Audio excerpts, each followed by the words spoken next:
Hello everybody, welcome back to another video. Hopefully you're all doing well. Greetings from Tulum, Mexico.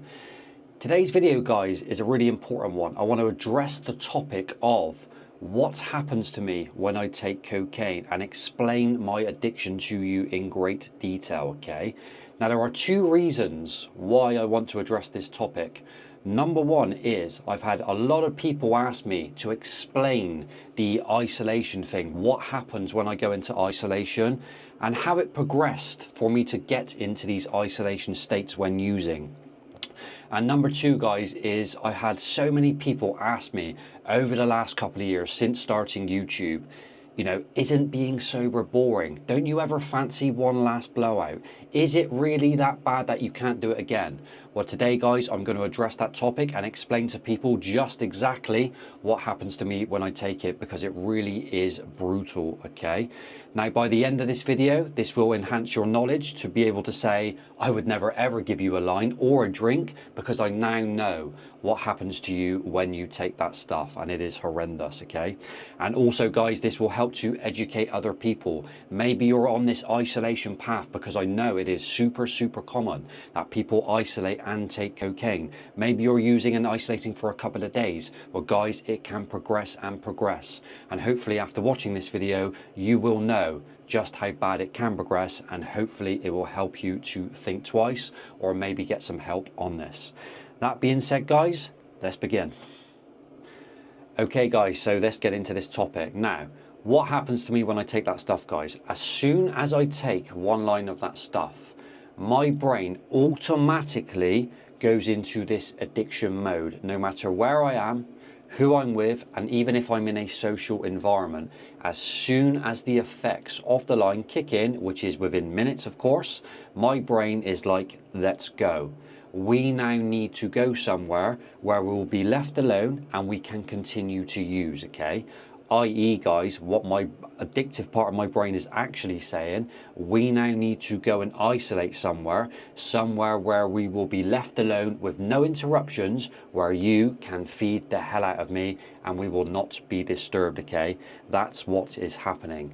Now, this could be a house somewhere, maybe. This could be me renting a room somewhere. It could be a hotel room, or maybe even a friend's house. But it will be somewhere where there will be no disturbances and I can continue to use.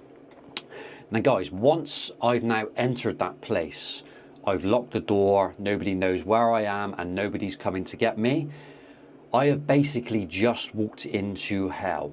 My brain is programming me automatically into that situation. And why? Because it is conditioned to do so. Very early on, guys, as I've explained in other videos, I was using by myself in isolation within the first year of me using. So even at 16 years old, guys, I was using cocaine alone, MDMA, ecstasy, crack, weed, alcohol, all those types of stuff, okay? And I can remember to this day the reasons why. I was always that person, guys, where, let's say you've gone to a house party, which is what we used to do. We used to go to a house party, take a load of pills and just get really twisted. Now, once 6 a.m. comes round, the majority of people, you could say, even now, will be like, that's it now, I'm going to bed, you know, I want to come down, that's enough, let's go home. Whilst myself, guys, even at that age then, I can remember as clear as day, I want more. I want to keep going. And I can remember some days after the party had finished, I'd be like, my brain would be like, well, next time, let's do it alone. If you do it alone, that means there is no limit. You don't have to share your drugs and you can keep using until your heart is content, okay? However, guys, 20 years of that has now passed, of me doing this in isolation, not always in isolation, but I was in isolation from the start and it progressed over 20 plus years. What is actually happening, guys, is you are building an addictive monster inside your own head. Those thoughts at the start, guys, are not normal, okay? And most people to this day will just be reacting to those thoughts if you're in that situation. What's actually happening is you are building this addictive character within your own head. And as you do that over and over and over, you now have an addictive monster literally inside your own head. It's like having your own little devil in your own head, and all he wants, guys, is feeding and nothing more. So fast forward, guys, to today. After doing that multiple thousands upon thousands of times, okay, once that line is consumed within me, that addictive monster is in full control, and all it wants is more, and it does not care about the consequences. So from there, I will then enter into this isolation bubble, and I can be sat in there for days upon days, even sometimes alone in the dark, doing massive lines and getting really twisted. And once before, guys, it even lasted as long as 8 days, as I've explained in other videos, okay?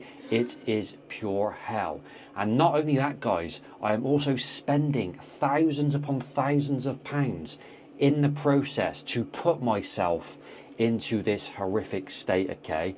Also, guys, this is where you will enter into this paranoia and psychosis state, as I've explained on my other video. It is truly horrendous. Now, back to the original question, guys. Does that sound like something I miss or want to go back to? Let me explain to you the consequences of being in that addictive mindset for that week-long period, this hellhole of addiction that you are in, okay? Now, during that week-long period, any form of commitment you have, responsibility, it is gone. It is out the window. Your addictive brain is literally like a one-track mind.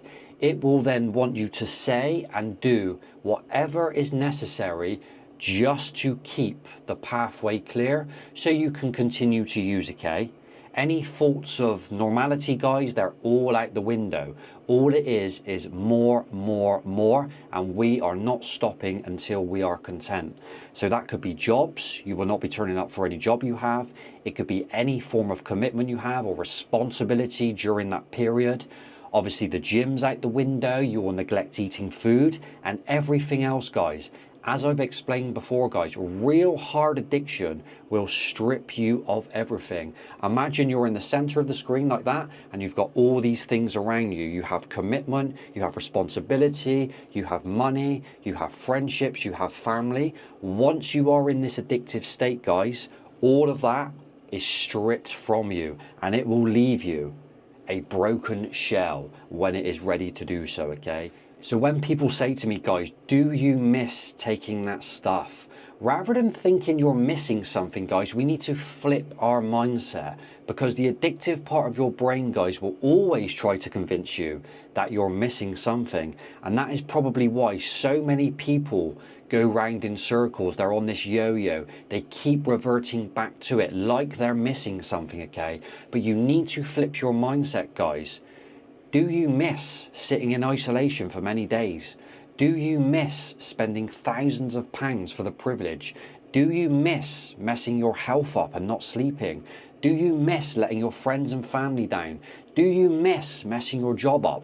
These are all the types of questions you should be asking. You need to flip it, guys. And of course, the answer to all of them is no. And that needs to be much greater than you thinking you are missing out. Because, guys, I can guarantee you, if you've been using for a significant amount of time, every time you use, you know full well the consequences are negative, okay? And that is the reality of taking that stuff. So guys, that is it. I thought I would address that for you. That is what happens to me when I use. And just to be clear, guys, taking that stuff was the biggest mistake of my life and always will be. It had an impact on me for over 20 years. And of course, it's going to still have an impact on me for the rest of my life. I have to be careful the rest of my life. But now I'm in a privileged position and sober. And that is why, guys, I spend every day nearly speaking to people and educating people about the dangers of becoming addicted to that stuff and just how badly it can progress. And once it gets to that level, guys, it is really difficult to stop, and it can take many years in order to do so, like it did with me. And that's it, guys. Hope you enjoyed the video. Greetings from Tulum. I'll see you in the next one. Ciao.